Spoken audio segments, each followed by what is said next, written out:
So I really don't have anything to tell you on the injuries other than Trav is getting better. He's progressing. We'll see how he does the rest of today and tomorrow, and then we'll go from there. As far as Chris, updates on Chris, I really don't have much of an update for you there. There, there, there is communication going on, however, and that's a plus, and Brett's taking care of all that. As far as the game goes, I listen. There were some good things. There were some things we obviously need to work on. We'll get the receiving things taken care of. I feel good about the receivers that we have.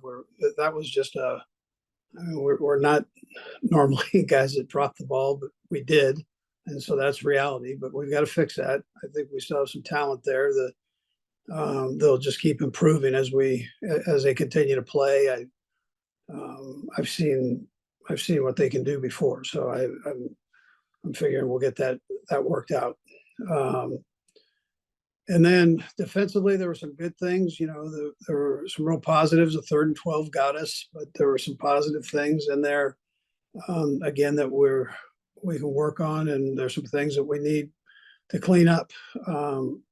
But I thought the effort was there. I thought that was good.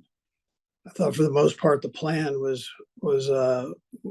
good on both sides, and then the special teams part of it. We had worked real hard on all these different fakes, and they got us. I mean, they got us in a position there where they needed a couple yards, and they were able to, get that. The penalty before that, they gave them just 2 yards ago wasn't good. So, anyways, with that, time's yours. Let's go first to Adam Teicher. Go ahead, Adam. Hey, Andy. We have not seen a game like that from Kadarius Toney since he's been here. How do you explain the way he played the other night? And Brad, I'll have a second question as well. Yeah, you know what, Adam? I would probably take the blame on that. I mean, the kid. When I said that after the game, I meant that. He missed all the training camp from honestly the first punt return. Pre-practice on through. So he literally had no training camp until just the last few days when we got back here. He did some, and we measured that. We didn't give him a lot. But with that, I thought him getting in the game was important. And then, but to be fair, I've got to kind of look in the mirror on that one. That I probably didn't put him in the best position there. Because he doesn't drop the ball. I mean, that's just not his deal. He's a very, very secure catcher, and I just think that the only way we're going to get him back is playing him. I think this week will be different than the last week, but I thought it was important that he got in the game, got caught up on the speed.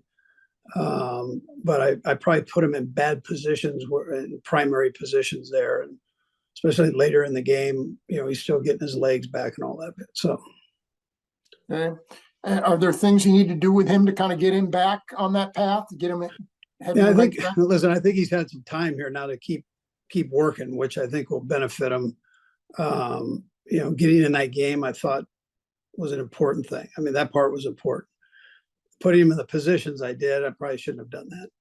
But I think you'll see better as we go down the road here from him. Let's go next to Sam McDowell. Go ahead, Sam. Hey, Andy. Brad, I'll have a quick follow-up too. Just with your wide receivers in general, is it your ultimate goal for some guys to separate themselves in the rotation, or do you foresee trying to cycle them all into the game, over the long haul as well? Yeah, we've got the 3 guys that have been here, and they end up doing, probably the best in the game.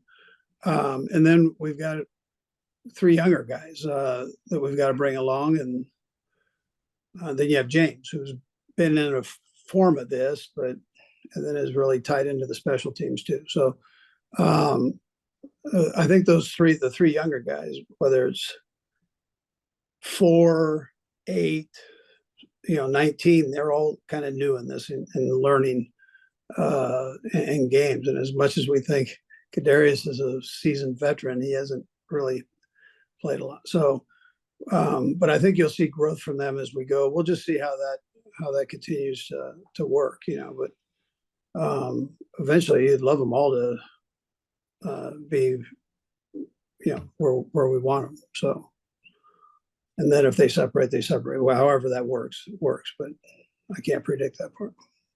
Obviously, there was so much focus on the drops after the game. How would you just analyze the wide receiver performance outside of the drops part? Obviously there were a couple routes one early on. Go ahead.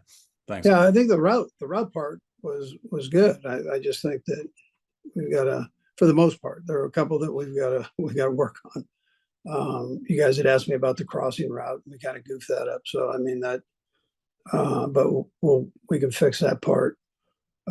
We've all got to do better. That's kind of the thing I took out of this was whether it's coaching, whether it's playing, whether it's the O-line, D-line, we can all take something out of this game and get better at it. I didn't think all the way around. There were spurts of good, and then there were spurts of not so good, and then we're right in a position to go win the game. And normally we do that. We didn't do that.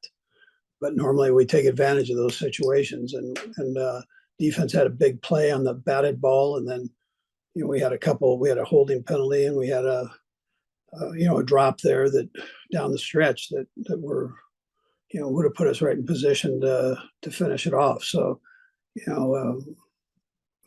I've told you guys this before, and I tell the team this all the time, and tell myself this all the time, that there's a small margin between winning and losing in this thing, and but you got to take care of business when you put yourself through 4 quarters in a position to go get it. Then you take care of business and finish it. Go next to Nate Taylor. Go ahead, Nate. Hey, Andy, I have 2 questions as well. My first one is, this was the first time with you and Nagy sort of working together without obviously EB to call the plays. I know you say you have 51% of the vote. I just wonder, how do you think the operation went between you and Nagy, and did you try to give him much of the say in the play calling on Thursday night? Yeah, we had great communication. I mean, that's how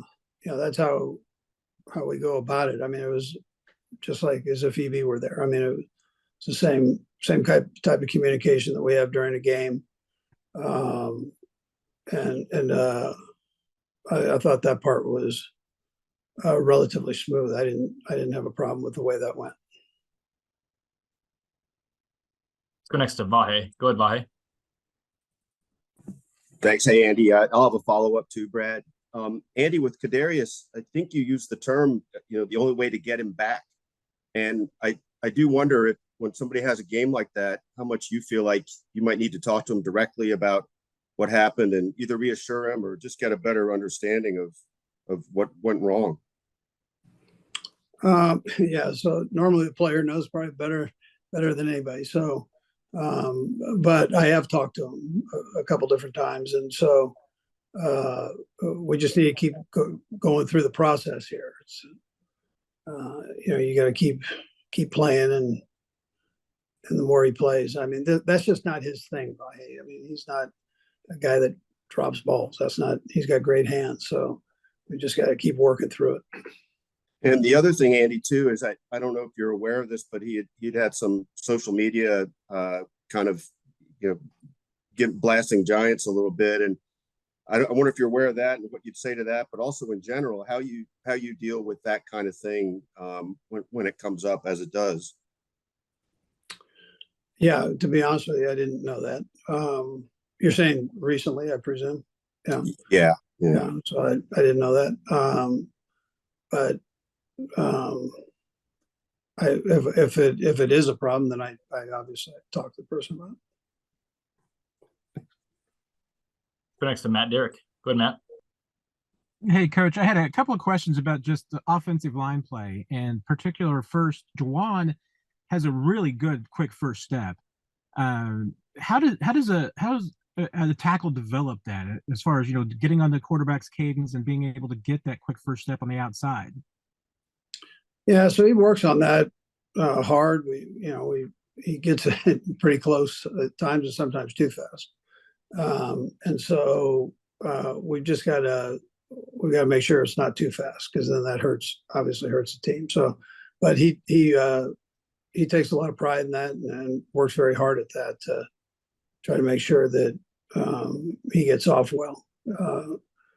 And you watch the rest of the games this weekend. I mean, that's with these defensive ends and the way they can roll, that helps you get into position, a tick quicker and that. But you don't want to be offsides. That's for sure. And you mentioned the rest of the weekend. There's a lot of talk now about the tackles and some who do line up, but maybe a little bit more in the backfield than traditional. And the question about how close it gets to the rule. What is your coaching point and Andy Heck's coaching point about how to line up there and what's kind of allowed and not allowed? Yeah. So normally you're able to split the center's hip there. The guys, you don't want it to be a tell when you're running passing. You also have the officials there that'll normally help you out with it if you're too deep. They'll give you a warning and you go with it. They do a good job with that, I think. And so,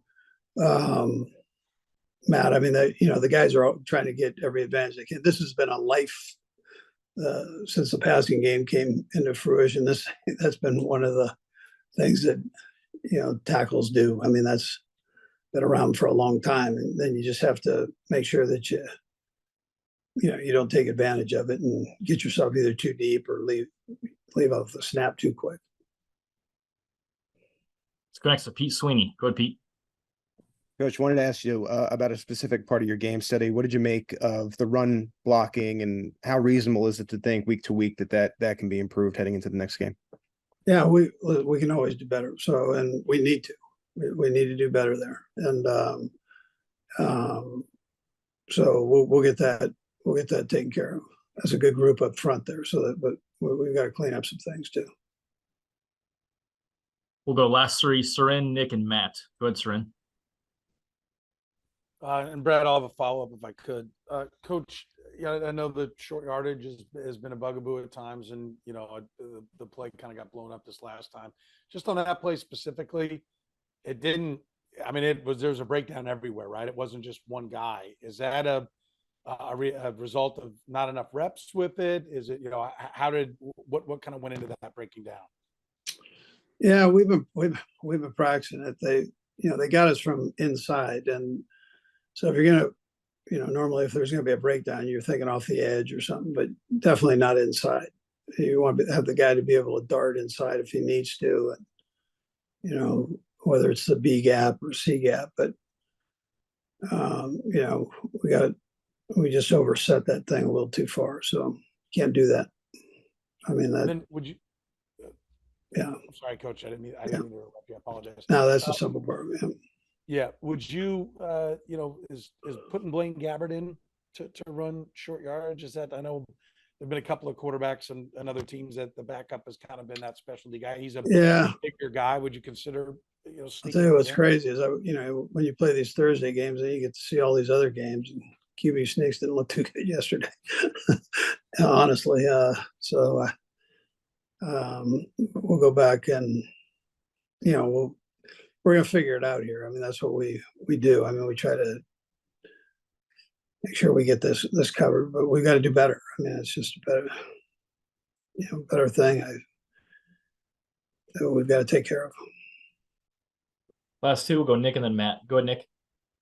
Yeah, and you got a question more so away from the field. You had another commercial debut during the game with you and Pat doing the combo meal thing. Kind of what brought that up, and kind of what was that experience like a second time around doing that? Did you think you got a future in that? Because it seems like they keep asking you. Yeah, they did. Listen, I'm sticking to my day job. I'm not an actor for sure, but it's something in the off season, that I did. And I originally kind of did it for Pat, and they asked us to do another one. So I did it, but I know I'm not very good at it. And so I'm gonna keep my day job here. We'll go last to Matt McMullen. Go ahead, Matt.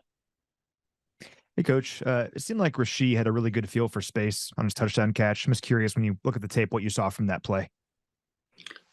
Yeah, no, he did a nice job. Both he and Blake did nice jobs on theirs of kind of feeling the area. And that's one of Rashid's strengths. And we probably could use him a little bit more in those type of, in different situations where space is important. But we're trying to bring these guys along as we go, and that's. But I thought you did. I thought you sure did a nice job right there. Coach, we appreciate the time. Thanks for joining us. All right, guys. Thank you.